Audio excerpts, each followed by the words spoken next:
Being able to maintain good healthy habits is an important part of managing your MS.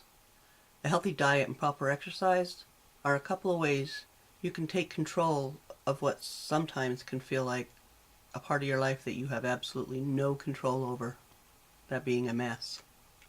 I hope you enjoy today's video, all about diet and exercise with MS.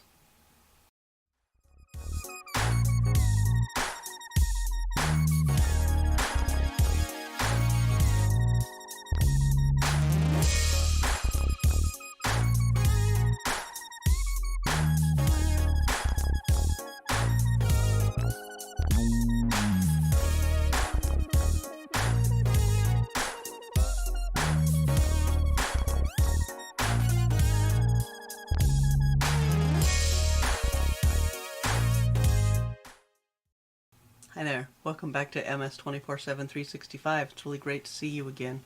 Now there are several aspects of MS that can lead to weight gain.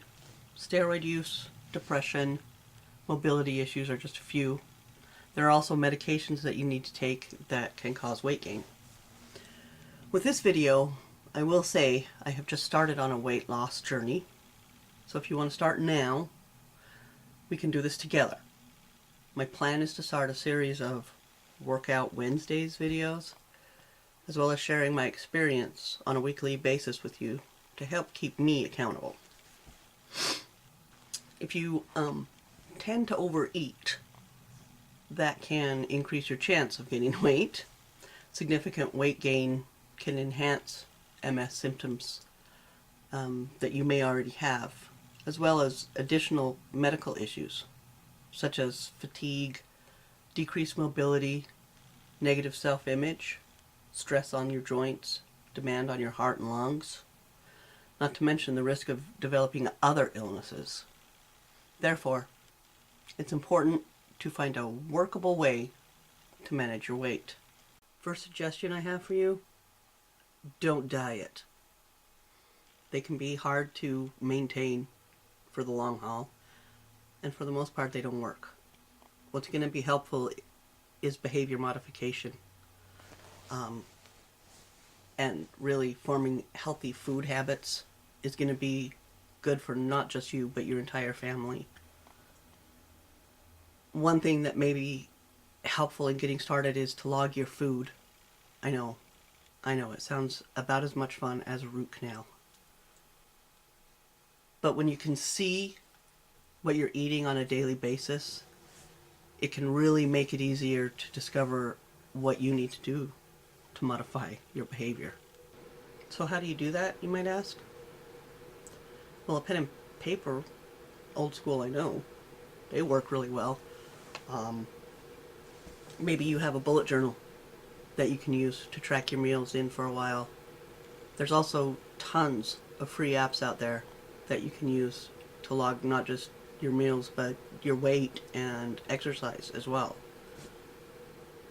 I happen to use my Fitbit and Noom apps.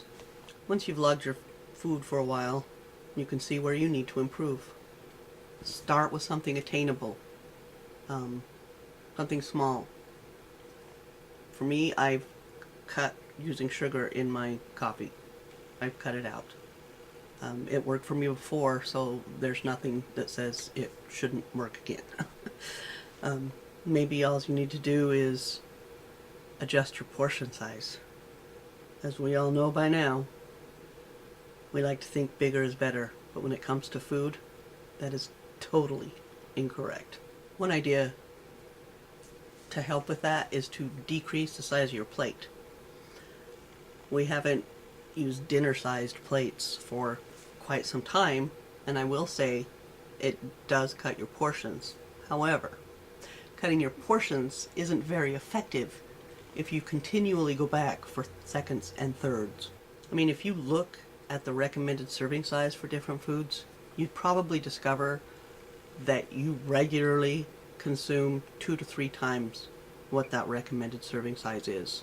I know weighing out food can be a right pain in the tuchus, so here are a few common everyday items that I found that can help you size up your serving sizes that I found on the nmss.org, the National MS Society website. Okay, a light bulb is equal to 1 serving, half a cup, of vegetables. I'm going to say that's probably an old school bulb, not the new spinny ones. A computer mouse is about a medium potato.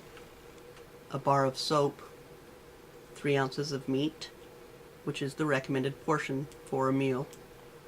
An eyeglass case, 3 ounces of fish, which is the recommended portion. 2 dice, 2 teaspoons of butter or margarine. 2 dominoes, 1 ounce of cheese. A ping pong ball, 2 tablespoons of peanut butter or salad dressing. A tennis ball is a half a cup of rice or ice cream. A baseball, not a softball, is 1 cup of pasta.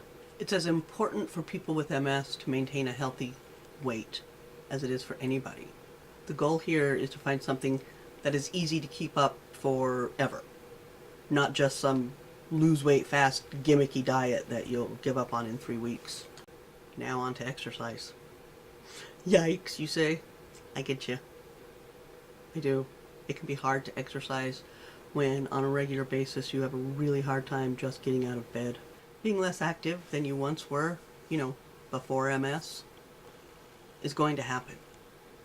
Your strength, your stamina, your fatigue, they all play a part in our inactivity. But the benefits of exercise for people with MS, and for everybody else, are better cardiovascular function, improved strength, better bladder and bowel function, less fatigue and depression, a more positive attitude, and increased participation in social activities.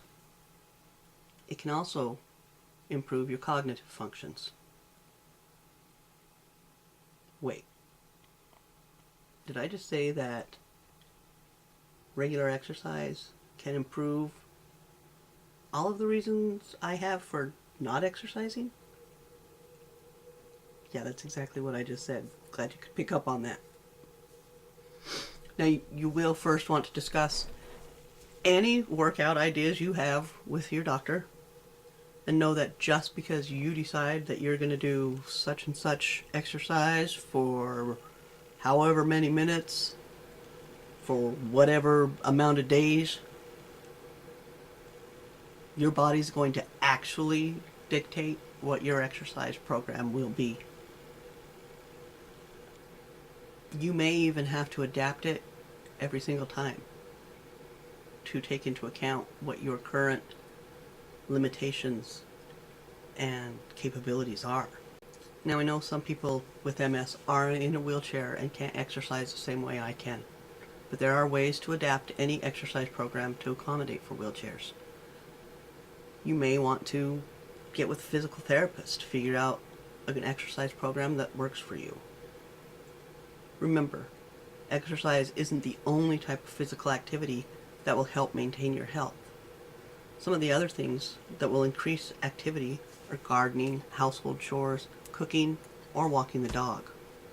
I also know for experience that working out in water, water aerobics, or just swimming or jogging in the pool will also make it easier if you have mobility issues. One of the things I plan to do is to get back into yoga. I did it regularly for quite a while several years ago, and it really helps with strength, balance, and stamina, not to mention weight loss. Once I get back into that habit, I will be able to increase my workouts to do more strength training things like walking further than the corner. But honestly, if that's as far as you can walk for now, do it. Every day, make a commitment to walk to the corner. If you have a dog, take him with you. He'll love you for it. As a matter of fact, if I wasn't still recovering from my foot surgery, that's probably what I would do today, is take my dog for a walk to the corner and back. Maybe next week. Thanks for hanging out with me today. Hopefully you learned a little something about MS and maybe a little something about me. If you like this video, hit the like button, and if you want to keep learning about MS with me, hit that subscribe button. I try to upload at least once a week,